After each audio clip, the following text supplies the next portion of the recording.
নির্বাচন কমিশনের সিদ্ধান্তে ক্ষোভে অবরোধে ফুঁসে উঠেছেন ফরিদপুরের ভাঙ্গাবাসী। দিন যত যাচ্ছে ততই কঠোর হয়ে উঠছে বিক্ষুব্ধরা।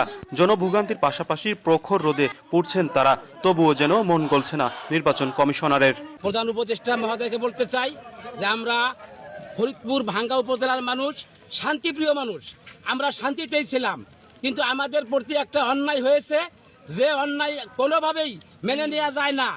গত বৃহস্পতিবার নির্বাচন কমিশনের সিনিয়র সচিব আক্তার আহমেদ স্বাক্ষরিত ৪৬টি সংসদীয় আসনে পরিবর্তন এনে গেজেট প্রকাশ করেন।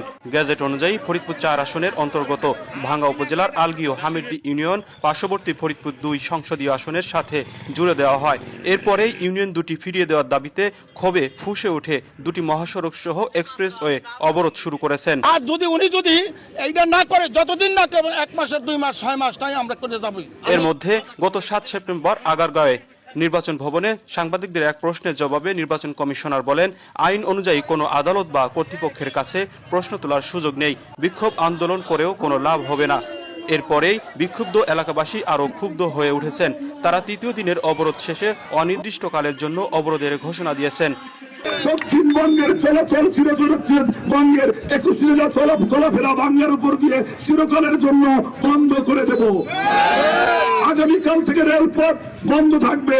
আগামীকাল থেকে সকল শ্রেণীর দোকানপাট বন্ধ থাকবে, সকল শ্রেণীর শিক্ষা প্রতিষ্ঠান বন্ধ থাকবে। আমরা সবাইকে নিয়ে আগামীকাল আন্দোলনে নামে আমরা সকাল ৬টা থেকে রাত ৮টা পর্যন্ত কোন রেলপথ, সড়ক পথে কোনো প্রকার যানবাহন চলবে না। এবার ক্ষুব্ধ হয়ে নির্বাচন কমিশনকে অবৈধ উল্লেখ করে নির্বাচন কমিশনার আনোয়ারুল ইসলামের সরকারের বিরুদ্ধে স্লোগান দিতে দেখা গেছে বিক্ষুব্ধদের। অবৈধ কমিশন আনোয়ারের দুই গেলে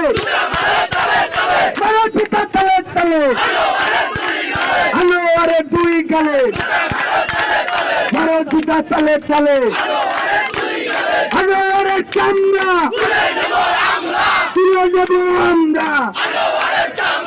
আনোয়ারের রক্ত কুকুরের খাদ্য। অবৈধ ডিসিশন আনোয়ারের দুই গালে জুতা তালে তালে লেগেছে লেগেছে জেগেছে জেগেছে। আমার মাটি আমার মা,